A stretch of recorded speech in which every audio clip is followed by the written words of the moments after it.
That's quite an introduction. I'm Tolman Geffs. I'm co-president of the Edmiston Group, which is a 25-year-old investment banking firm focused on media and technology.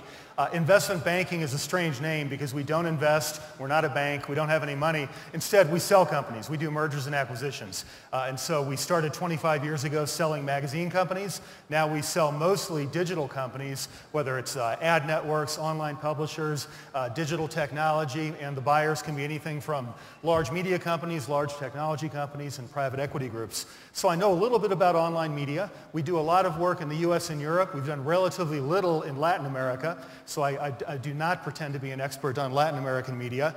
And I am conscious of what Juan Saldivar reminded of us earlier today, which is that anyone who pretends to understand very much of this at all is actually lying about it. So with that, whenever I think about how I have to make a presentation on something when the audience knows a lot more than I do about it, I did what I usually do. Does this work? I wrote a little quiz. Well, actually, first I drank the entire contents of my hotel minibar first. Then I wrote a little quiz. And the quiz is, what's the biggest surprise that we've had in the last 2 years? Was it surprise number one? The stock market here, using the Dow Industrial Average as a proxy, the stock market going from 11,000 in July of '08 down to 6,500 in March, and rebounding, but a very nervous, wobbly rebound to 10,400 in July. Is that the biggest surprise of the last 2 years, or was it? Whoops, we have no sound. Can we get the sound back on, please?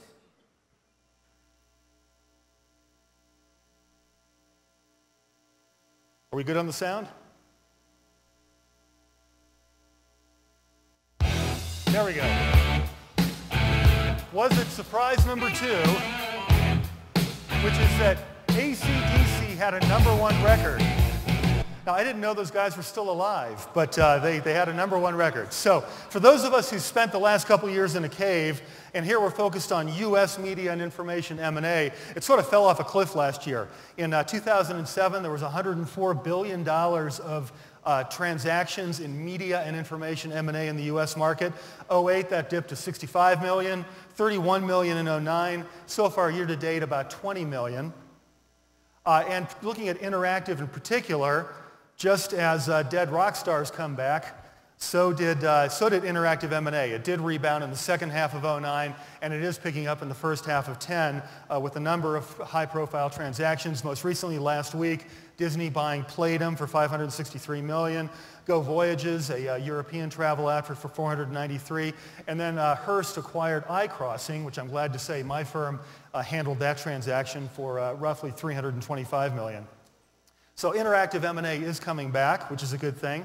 Valuations in the public market have partially recovered to prior levels. If we look at median revenue multiples for online media companies, interactive marketing companies, and video infrastructure, you can see that they were fairly high at the end of '07, had dropped considerably by the end of '08, and now are rebounding. And I know that's a bit of an eye test, but hopefully folks can see it.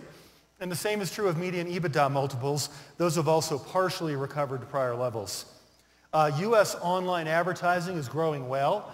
As the IAB reported, Q1 2010 was the highest Q1 ever.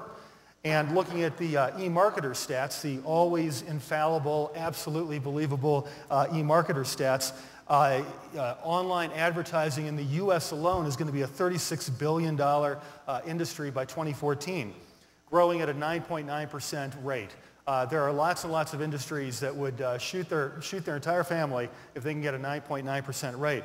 What's interesting is that over the last 2 years, search has been the fastest growing digital medium. Now, in fact, display is growing faster. It's growing at about a 14% rate. We'll come back to display in a moment. Display, however, is changing as the market shifts. Traditionally, if you can use the word traditionally for an industry that's less than 15 years old, traditionally advertising was sold at a site-specific basis, site by site, or it was rolled up by ad networks and sold on a channel basis. And a great deal of advertising is still sold that way, and you can do things with site-specific advertising that you can't do otherwise. Sponsorships, integrations, a lot of creative things. However, increasingly, in the US market, a larger proportion of advertising is being sold on an audience basis, where it's being sold individual by individual impression, targeted often in real time, using whatever data you have available on that individual, whether it's their behavior, what products are they likely to buy, what products have they been browsing for, what are they in market for, or the context of the content. If they've been looking at a lot of automotive sites, there's a good chance they may be an automotive buyer. And so looking at that display advertising market we talked about a moment ago, in 2009 it was $7.6 billion, in 10, $8.6 billion, in 11 expected to be $9.6 billion, growing at a respectable 13%. However, within that, our estimates are that site advertising is about 80%, audience advertising is about 20%, but audience advertising is growing much faster. By 2011, we expect it will grow from a 20 to a 30% share of the US display ad market, with the result that if you just look at the percentage growth, the site-specific ad sales is growing at 5%, virtually flat, whereas audience ad sales are growing at 38%. That's where the action is right now in the US digital ad market, and also in the companies that we M&A bankers are buying and selling. Targeting and data absolutely rule at this point in the evolution of online advertising. Now, Jeff Ramsey got his daughter into his presentation earlier, so I had to make sure to get mine in as well. And she lives online, and a lot of the assumptions that I think I know a fair amount about interactive advertising, and I ran a large publisher before I became a banker, but they are so comfortable putting everything in their life online, and as a result, we've got an amazing amount of data on what is she like, what is she shopping for, what is she likely to do next. And the remarkable thing is there's a lot of debate about privacy, and privacy is a very important topic, and to be sure, we're going to have a lot more discussion around that, but she doesn't really care about it. Now, she's not going to do something stupid, I hope, but she doesn't really care about putting her personal information online or having it collected, because the value of convenience to her and the value of sharing it with friends in a seamless and effortless way is so much greater than the concerns about privacy. Also, Jeff mentioned earlier that his daughter is the one in the world who doesn't have a phone. I'll point out that my daughter always has a better phone than me. If Steve Jobs right now is thinking about Apple's next phone, odds are my daughter already has it. And when I tell her that and complain about it, her response is usually something like, coming at your mouth with your blah, blah, blah, zip. So we're seeing a massive proliferation in the use of targeting for online advertising, and a massive proliferation in companies that are emerging to do this. And again, focusing on the US and to some extent the European market, all of the major ad agencies and ad holding companies are creating their own platforms to manage and buy online ad inventory on a audience targeted basis. WPP's B3, Publicis Vivendi, and so forth. There's a large number of demand-side platforms that have emerged to help service that need. MediaMath, Invite Media, recently purchased by Google, and DataZoo are all good examples of that. There's a number of data sources that are emerging to manage that data as a standalone data intermediary, companies like BlueKai, Xlate, Rapleaf. There's a ton of ad exchanges and publisher-side platforms emerging as well to help manage the access to publisher inventory in real time. In fact, I just heard this morning that Starbucks is now installing a DSP in every outlet, so you can now buy online advertising. It's there right next to the macchiato machine. So the online ad world is starting to feel a bit like this, a bit like a land war of so many players competing with each other in so many different ways that it's getting pretty complicated. And as a result, this crowding value chain is really squeezing margins in the display advertising business. And this is a very important challenge. This data is illustrative, but it's based on real data. If you look at an advertiser who's willing to spend $5 CPM to place an ad and reach the desired audience, and by the way, again, we're focused on the audience sold part of the market, not the site sold part of the market. But in the audience sold part of the market, an advertiser might be willing to spend $5. Well, off of that, the ad agency keeps 75 cents, the ad network keeps about $2, the data provider keeps 75 cents, the ad exchange keeps a quarter, and the ad serving and rich media on an average basis is about a quarter as well, and you're left with $1 for the publisher. Now, some publishers' perspective might be, hey, this is a piece of inventory I otherwise wouldn't have sold, so $1 looks pretty good. Others say, you know, how can we continue to invest in quality content if we're getting $1 when the advertiser is willing to spend $5?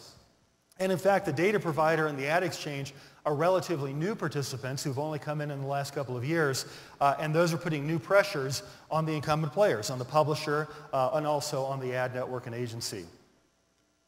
So it feels like seemingly daunting complexity. There are a lot of new players in the chain. The publishers, large and small publishers, and finally the market. All this stuff just shrinks down, and it's the function of the market, price discovery and order fulfillment. So it feels like we need a simpler explanation of how online advertising works. And I think we found a simple explanation. Can we roll the video, please, for a simple explanation of how online advertising works?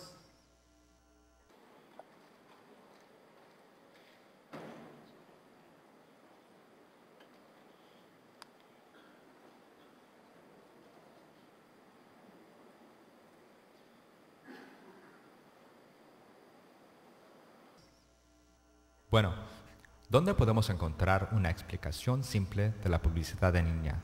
Lo sé. Vamos a seguir el camino de los ladrillos amarillos.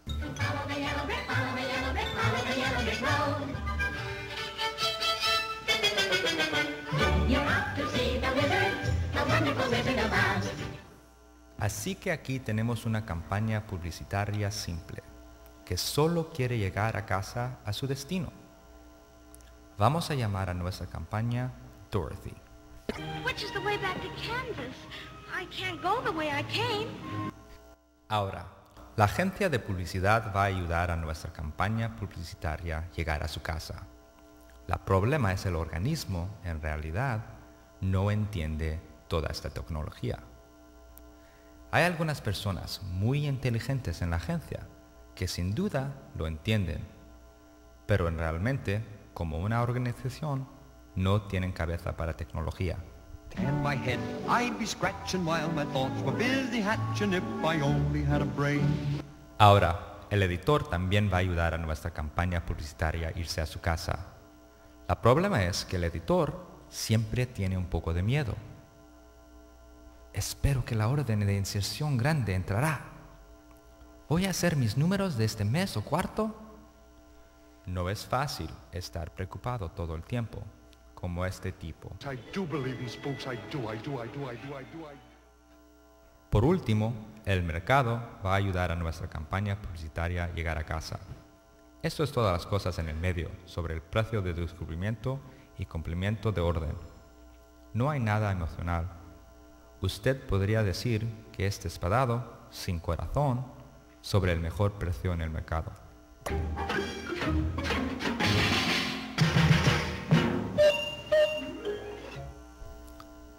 Pero hay algunas otras personas que quieren un pedazo de la acción de la campaña publicitaria. I'll get you, my pretty, and your little dog, too. Y también hay muchos de estos intermediarios, cada uno tratando de jugar en un parte del mercado para la campaña publicitaria. Now fly! Fly! Muchos de estos grupos van a unir y algunos van a derretirse, como esto. You cursed brat! Look what you've done! I'm melting! Melting! Oh, what a world! What a world! Pero en realidad hay un mago, y él es grande y poderoso. I am Oz, the great and powerful. Pero jefe, eso es lo que yo he dicho. Silence, whippersnapper! Entonces, ¿quién es este mago? Un momento. Vamos a ver un poco más cerca. ¿Quién? ¿Es Randy Rothenberg? No es datos. Todos en el proceso de anuncio. La agencia, los editores, el mercado, todos necesitan aprender a trabajar con datos. Ahora, hay una gran cantidad de humo y espejos por el tipo y la calidad de datos, particularmente alrededor de escalabilidad. The great Oz has spoken. Oh, pay no attention to that man behind the curtain. Pero al fin, datos hace el trabajo. Le da al espectáculo su título, le da al hombre hojalata un corazón, una medalla al león y estaba lista para llevar a Dorothy a su casa en el globo cuando el perro se escapó. Pero la bruja buena regresó y le dijo a usar sus zapatos de Ruby y todo salió bien para nuestra campaña publicitaria. Ah, casi me olvidé un grupo más, los banqueros inversionistas.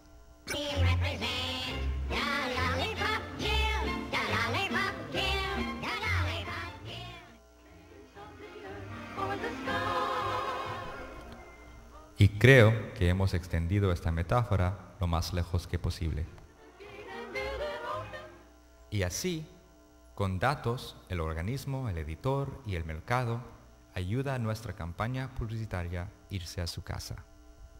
Oh, Annie M. There's no place like home. Y así es como funciona la publicidad en línea.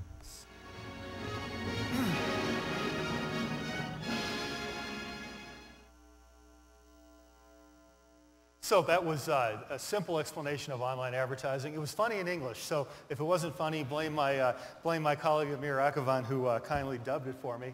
But moving on from there, let's talk about, in this changing landscape with the rise of data and targeting, what's changing for online publishers and how are they responding? That's a topic, I think, of some interest to the Internet Advertising Bureau. First of all, are publishers screwed?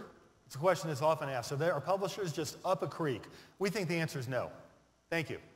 Actually, I'll say a little more. We think the answer is no, but there are a few things that they need to figure out and learn how to manage. They have to learn how to leverage data. They have to learn how to tap into the value of video, which is growing much faster than expected.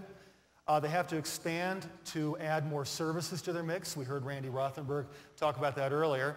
And finally, they have to get ready for an ad ecosystem that's going to be consolidating. So let's take those one at a time.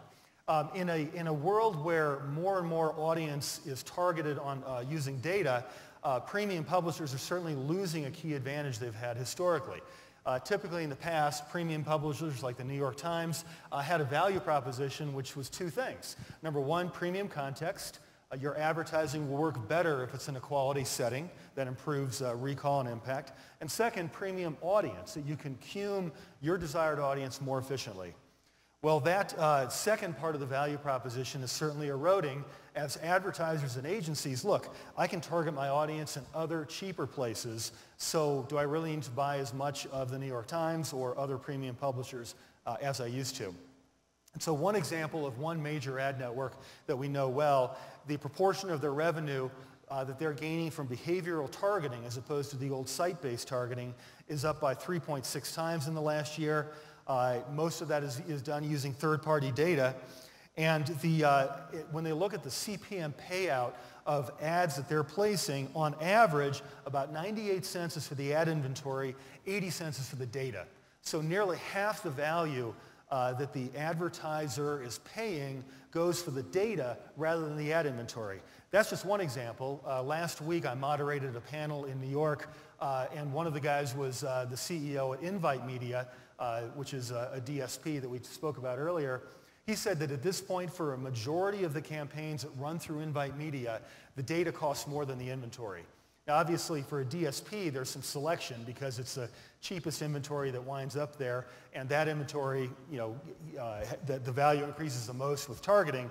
But still, it's remarkable how value has shifted from inventory to data in this world. However, important to remember that the publishers originate all that data. And so the publisher's ultimate share ought to be media plus a large portion of that data revenue.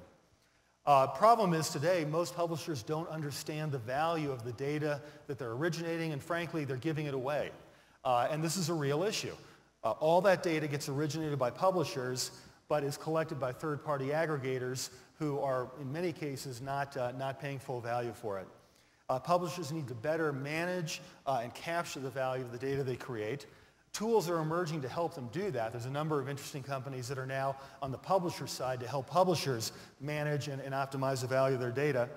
And one observation I'll make is that, again, the publishers originate all this data. Well, it's all based on cookies, or primarily on cookies, and cookies are deleted. The estimates for deletion of cookies range from 10% a month up to 40% a month. The folks at ComScore think it's close to 40%. And so with this constant deletion of data, it has to be refreshed. The publishers are the people who do that. They certainly ought to see a better revenue stream coming from data. So how can they better leverage data? Traditionally, there's been a very simple binary view of how publishers should manage their data. Option number one, we don't share our data, period. Sites like the Wall Street Journal and ESPN have taken a hell no, we won't go approach. And if you're a premium publisher, you can probably get away with this for a while longer, but it feels short-sighted to say we're not going to sell when a large and growing proportion of the market wants to buy that way. The other option was to share your data freely, in which case you risk commoditizing your own audience and inventory because, of course, people can then buy around you. We think that's a false dichotomy. It's not really binary. In fact, there are a range of ways for publishers to leverage and get paid for the value of their data. They can buy append data to improve the targetability of their own audience. They can build affinity ad networks with like-minded publishers.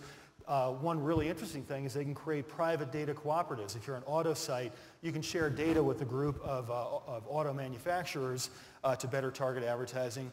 You can reach your own audience across the cloud using data and achieve more impressions against your audience. And finally, you can sell targeting data, but with stringent rights management. As one major data group told me, they said that if I was a publisher, I'd be getting into the data business. So our question is, can publishers earn 20% more revenue managing their own data better? We think that's a reasonable target. It's going to require very different skills and business processes. It's not a technology question. The technology is here today, but it will require very different skills. And publishers will win back some, but not all of the margin that they've lost in the migration to audience targeting. Next question is online video growth. The good news is that online video sells for a significantly higher CPM than traditional display advertising. There's been a ton of money flowing into online video networks recently. It is scaling up, and there's been a number of interesting sales. And finally, there's companies that haven't raised money or sold, but are growing very rapidly in the US market for online video. Yields on online video inventory are typically about 5 times the yield for display inventory. So it's certainly very good news for publishers. Once again, eMarketer reports that online video ad spending is growing rapidly. And we think that's driven in large part by the proliferation of video applications. As the friction to deploy video drops, you're seeing proliferation of video across consumer and across B2B applications. If anything, we think video is likely to grow faster than expected in this market and probably in other markets as well. US video right now, taken as a whole, there's about $500 million, about $500 million of pure in-stream video, another $7 billion of in-page inventory that can either be video or static. There's a $73 billion television market. I was trained at McKinsey, a management consulting firm, where you learn that any percentage of a very large number is still a large number. So as TV money shifts online, the online video market is going to grow rapidly indeed. In fact, one European video ad network we talked to said that 60% of their ad volume is now coming directly from TV budgets, not money that was budgeted as online and then budgeted as video, but instead straight off the TV buy. And we think that's pretty exciting. What's driving this is, as well as the proliferation, is also a shift in the agency dynamic. In fact, the agency dynamic is key. In the past, from the point of view of an ad agency, video was a huge pain in the rear end. Scarce inventory, small buys, inconsistent standards, very hard to get video campaigns to work well across a broad range of publishers, and very labor intensive to plan, execute, bill, and reconcile a video ad campaign. So ad agencies would tell us, look, it's costing us 15% to run this, and we don't get paid 15%. Well, ad agencies serve their clients, right? Wrong. They serve their CFOs. And when a business is losing money, they're not going to do very much of it. Now, look at how inventory and campaigns are growing. Better standards are emerging, in large part through the IAB's work on VAST and VPaid, and more efficient workflow tools are emerging. And the effective commission to ad agencies is now looking pretty attractive next to television. So when the agency can make more money on online video, guess what? Lo and behold, the money moves. We think that's the real dynamic that's driving online video growth. Media companies also have to think about expanding their services. And again, Randy talked about this earlier. This is more than just a short-term trend or something driven by the recession. Spending is continuing a shift toward below-the-line, direct, and interactive media.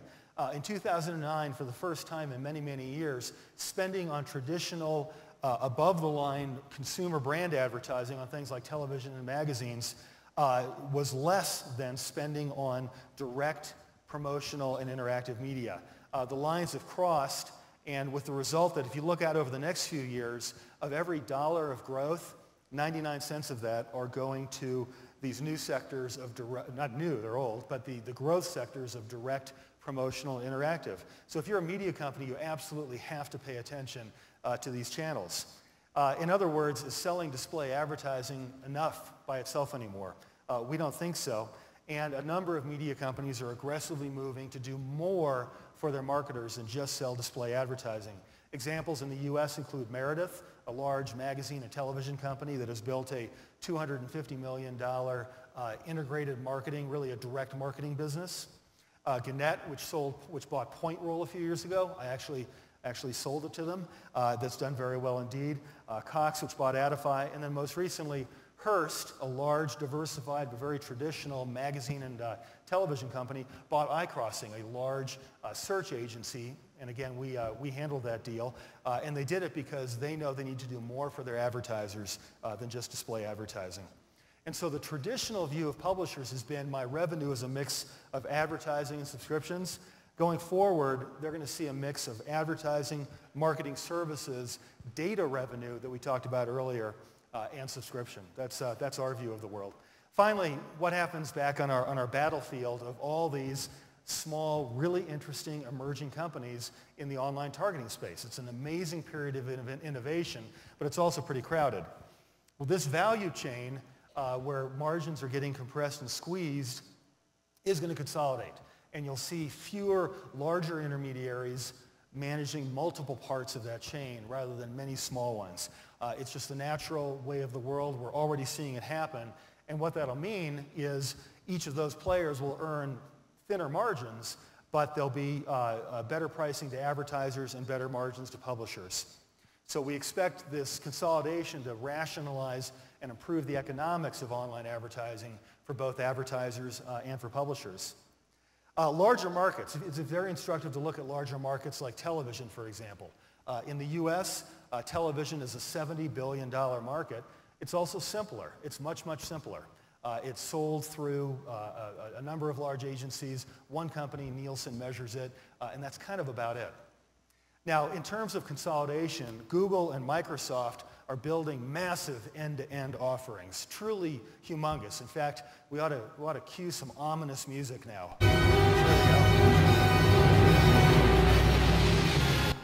So the ominous music, but massive end-to-end offerings are not very nimble.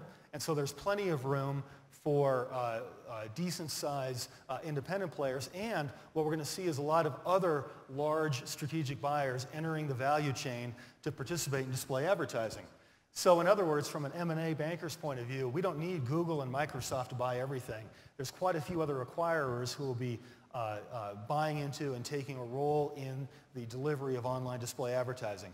Marketing analytics groups like Omniture, IBM, SPSS look at this as an opportunity to apply rich user data. Consumer data companies like Acxiom and Alliance are looking at expanding from their traditional role of managing customer data for large companies to playing a larger role of participating in customer acquisition. Enterprise software companies like Oracle, SAS, SAP and Accenture look at advertising as a massive exercise in data processing, and they will look to outsource that.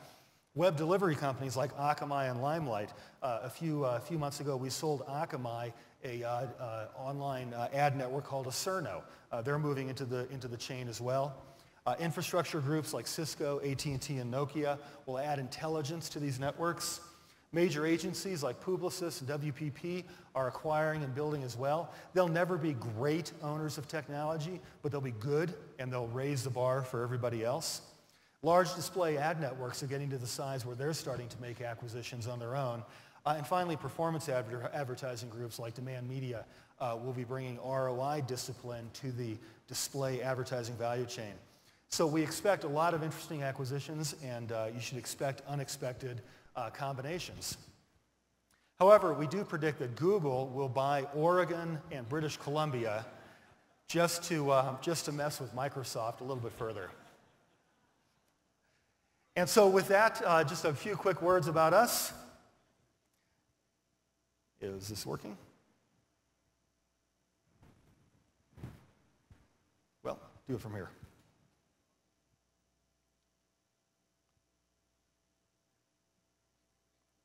The clicker is no longer working. Well,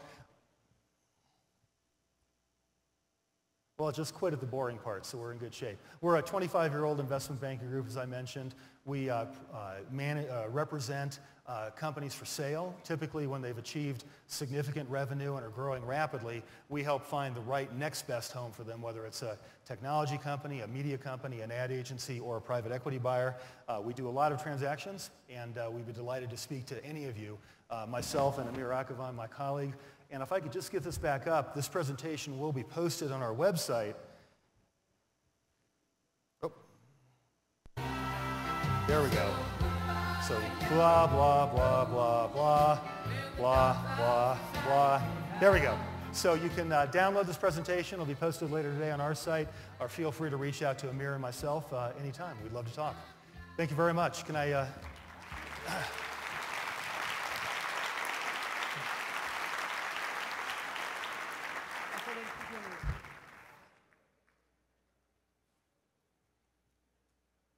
I've got 20 minutes left, but I don't have 20 minutes of anything to say. So Bianca, any...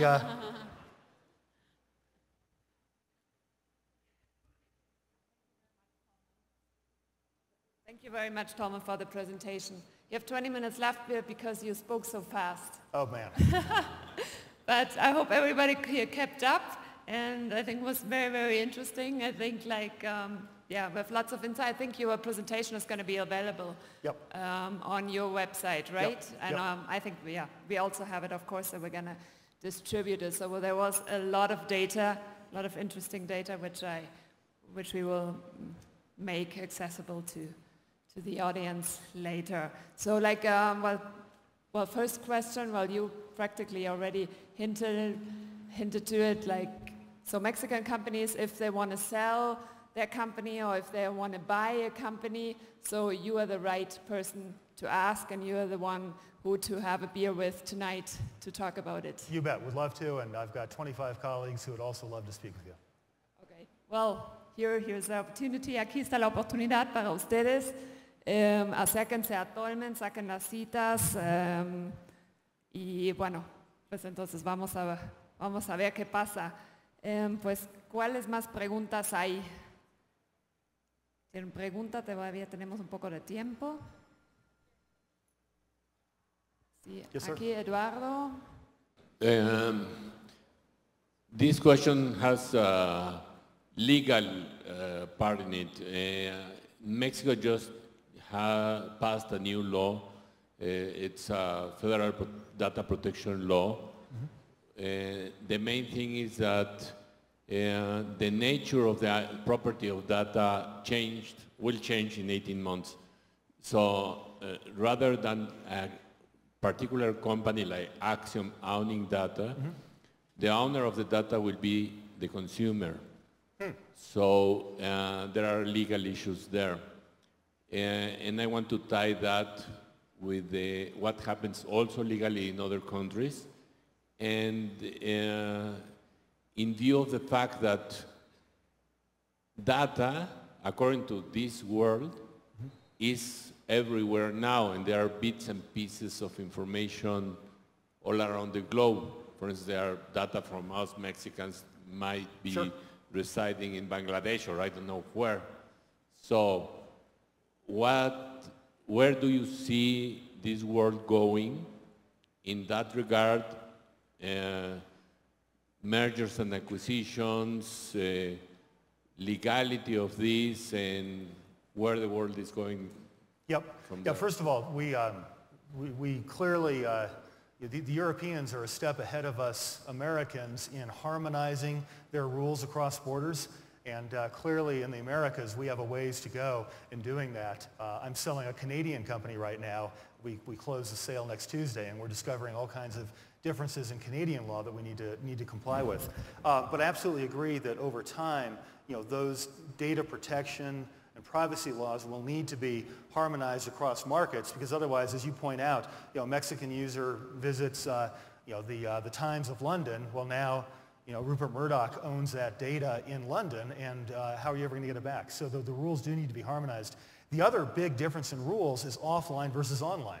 Offline, in traditional magazines and catalogs, it's accepted that your name and address and your transaction history, what you bought, belongs to the merchants. And that's why if you buy something from a catalog, you'll get 3 other catalogs in your mailbox the next month, because they share and pool that data.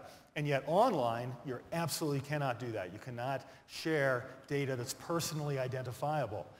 And that's leading to some odd situations as well, where something that's perfectly legal offline is illegal online, and the right answer is somewhere in between. So we're certainly going to have an interesting next 10 years of sorting out the privacy rules between offline and online and across borders. Ultimately, though, the consumer value of convenience and the consumer value of sharing is going to outweigh and win, and there will be data used for targeting. It's hard to resist sort of that sort of force, and there's going to be a lot of interesting companies that help manage that process, and we work with a lot of them. All right. ¿Alguna otra pregunta? Sí, aquí.